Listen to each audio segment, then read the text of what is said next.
But a lot of you pros don't know English so well, and I feel like for me, when I'm streaming Polish, I do make a lot of jokes. But when I'm streaming in English, I feel like it's way harder for me to make jokes because not always I can use the correct word, or I just don't have like it just like comes to my mind and I just say it, and it doesn't happen as often when I stream in English.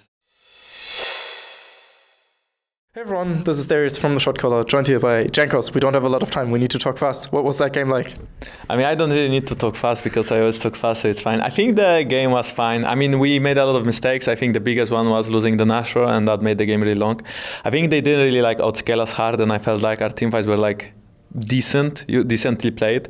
So like just because we made a lot of mistakes in the mid game, I would say they got the Nash, and then they made a huge mistake when they dived us mid lane under the second tier, and that made us bounce back in the game. So I felt overall not too bad with our performance, but for sure it could have been better. I feel like Unicorns don't deserve to be in ninth place because they've consistently shown up to big teams and always barely lost in a way. What's your take on that? I think it depends, because it depends how do you treat the teams in Europe. If you think that the teams are kind of equal, and then Unicorns are close to us, Schalke, Vitality, and other teams, if you treat us equal, then maybe they lack team fights in the mid-late game, or maybe something goes wrong in the early game for them, and that is why they do deserve 9th place, even though they don't look that bad. But if you don't treat us equally, and you look that some of the top 6 or 7 teams, I think 6 that go to playoffs, are like straight up better because they just play better, then I think it's fine to look at it that way as well. I honestly don't think that us as G2 are playing too well right now. I mean, I don't think we are playing bad. I think we are playing like fine macro game and fine everything, but like not the best or not as good as we could. And on top of that, I felt like I was not playing that good the last 2-3 weeks. So our performance wasn't as great. I felt like in this game I played well overall. So I'm happy to at least show a decent performance, and I think it will go only higher now, only better. You know what's funny? So I did a double interview with Jon and Woodit was like, oh no, next week the patch is gonna hit and Jankos is gonna play normal junglers again and we're gonna lose. And all of it came true to an extent. I mean, I'm pretty sure he was like kidding, hopefully. I mean, I think we just sacrificed so much over like time on stage to play the Gold Fiona income that when we stopped playing it, we kinda got lost, or I wasn't playing as good because we didn't really know what works for us as a team. Like we didn't know what style do we want to play, and right now we kind of get to know which kind of style we want to play, but it's still not set in stone because we still have time until playoffs. And even if we don't qualify from the first or second seed and we go to quarters, I'm still confident that we can play well in playoffs and we can show up in BO5. Would be pretty bad if G2 doesn't make the at least game for third or finals, because you guys printed the G2 Spanish jersey, and if that's not gonna happen, I mean, I agree with you. I don't think we are not depressed, like we are not that bad, like all the team. For me, Carlos will be very depressed. In my opinion, all the top teams are even. Maybe Fnatic is a bit better than everyone else, but except for Fnatic, I feel like the teams are kind of even. You could argue that Vitality is playing really well with Kikis right now, but I feel like their main strength is early game. So if they don't win it, I think like they are as good as the other teams. And when it comes to Schalke, I feel like they are good as well, but they draft very similar every game. So you can kind of expect what they will go for, and you can either match it or play a style that just beats it, or just play a better macro game than them. And I also feel like they don't have like the best players at their respective roles. So why did you lose to them then? Because the Schalke game, I mean, I went 0-6. I really just made so many mistakes that game. So I think our draft was bad, but I think I played really bad as well. Okay.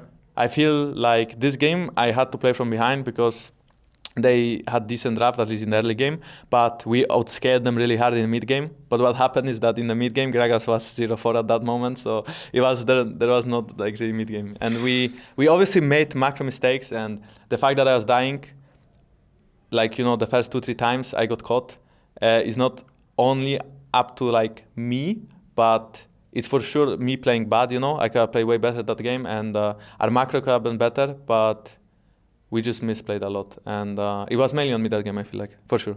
Okay. So you take the blame. Yeah, I mean, for sure. I mean, I went 0-6. Like, come on, like It's hard to argue I against. really ran it down that game. Like, I mean, I made so many mistakes. Every death of mine was a mistake. I mean, usually when you die, it's a mistake. You know, I just played against unicorns, and the first death was kind of fine. It was like trade, but the second and third in team fights, I have just backed off and not have this death. And even though it wouldn't like change the outcome of the team fight like that high, then we'll have like me being alive, and then I could go on the map and like do more stuff. So, you know, that's just an example. You can always do something better. They probably wouldn't have been able to take Baron, I think, if you wouldn't have died in that situation, right? Because like it was you, Wanda, and Wadid that died, and they only lost 2 members, and then they were able to take the Baron, if I recall correctly. Yeah, that was one of the fights that we overchased.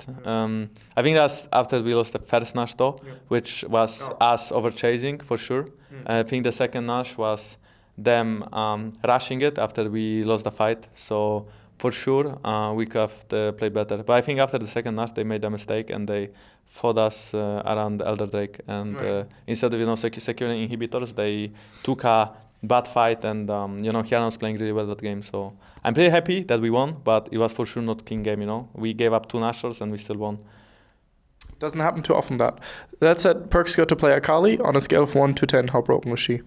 I think Akali is pretty good. I think Perks is not that good on her just yet. So I think the champ is decent. I don't think it's that OP. I think for sure you have counters to it and you can play against it. It's not like we picked it because we thought it's OP. We just thought that it's decent in this scenario. And I don't know if he'll play it the next game, but he needs some practice on it as well, I feel.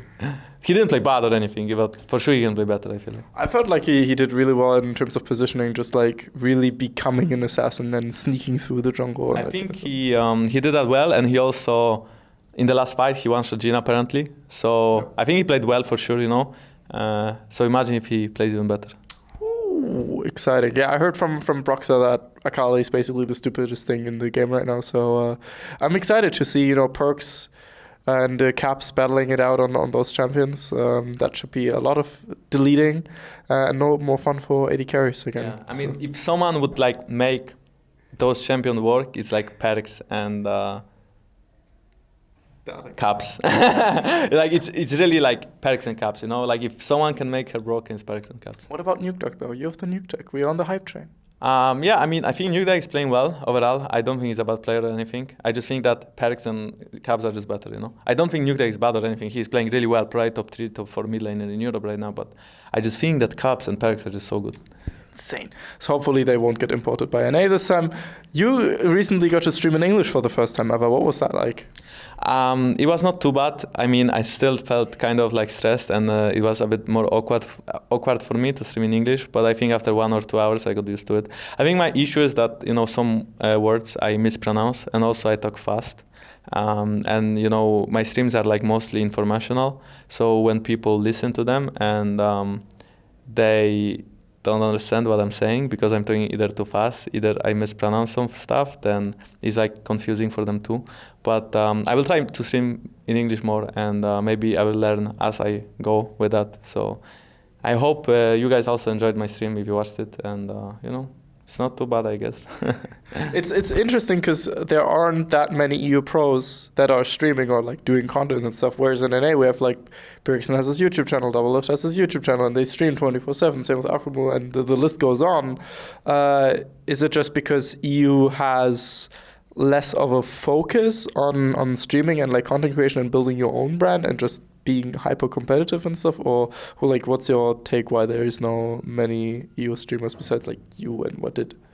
I mean, I don't think there is like language barrier, but a lot of EU pros don't know English so well, and I feel like for me, when I'm streaming Polish, I do make a lot of jokes, but when I'm streaming in English, I feel like it's way harder for me to make jokes because not always I can use the correct word, or I just don't have like, you know, it just like comes to my mind and I just say it, you know, and it doesn't happen as often when I stream in English. So for sure, I think it's like a little bit easier for NA pros, but also I feel like you know, some of them established it way before. For me, I established my Polish fan base when I started playing, and I've been streaming since 2015, but I've been streaming in Polish always.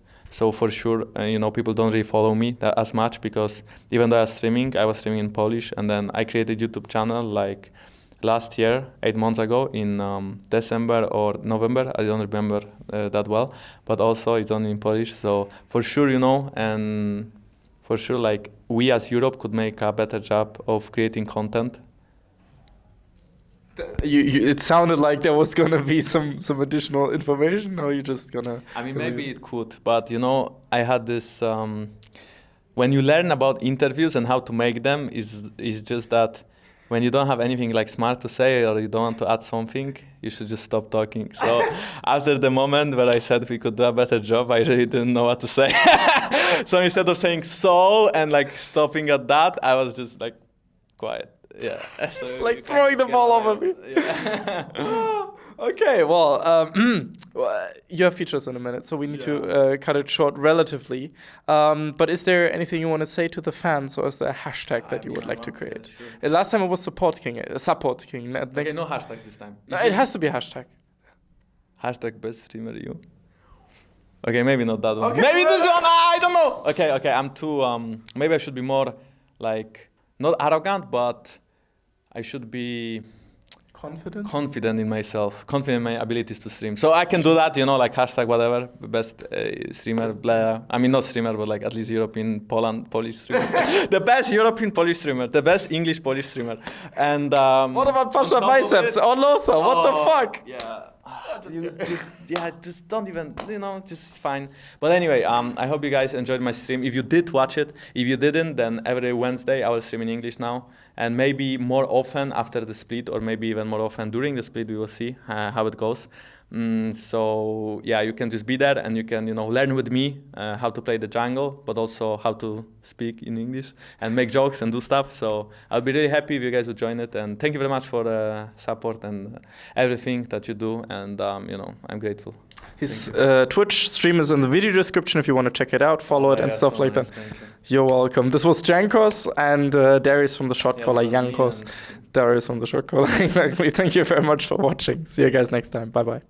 Hey everyone, this is Darius from the Shotcaller, and I hope you just enjoyed that video. This is a generic end card, of course, so make sure to click here for a different interview, or here for a different interview, or about here to subscribe to the Shotcaller. We very much appreciate your support, and see you guys next time. Bye-bye.